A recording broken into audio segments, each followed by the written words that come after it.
holder en event som The Pandora Tour for at skabe nogle særlige rammer for at kunne fejre kvinder og hylde kvinder. Alle kvinder er unikke, og det vil vi jo godt være med til at skabe rammerne for. Endnu mere vigtigt er selvfølgelig også at rejse nogle midler til at kunne gøre noget for børn rundt omkring i Danmark. Jeg synes simpelthen, det er sådan en fin tiltag, fordi at man nemlig er med til at støtte en god sag. Det er sådan, at Pandora jo tidobler billetprisen per mand. Så er det jo sådan, at de samler sammen, så de kan give cykelvogne til institutioner og klubber derude.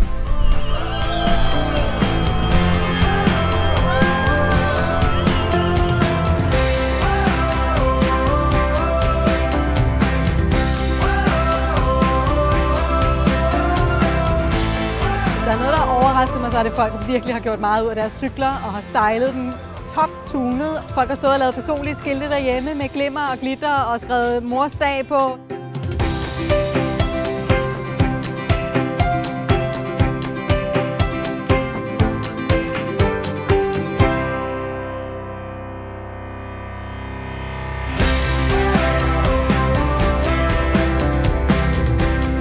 Det har bare været super godt arrangeret, og det hele har spillet, og der har været candyfloss, ikke brødre? Og vi er helt klart på næste år igen.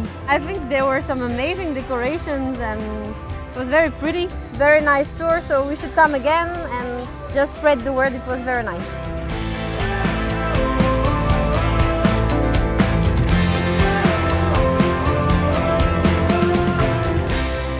Jeg har virkelig hygget mig. Ja, altså jeg har virkelig hygget mig. Det har været så hyggeligt. Altså bare stemningen i sig selv, det gør det hele. Jeg håber rigtig meget, at det er starten på noget, der bliver kæmpestort og kommer til i sidste ende at hjælpe en masse skønne unger ude på de forskellige institutioner med at komme ud og få gode oplevelser.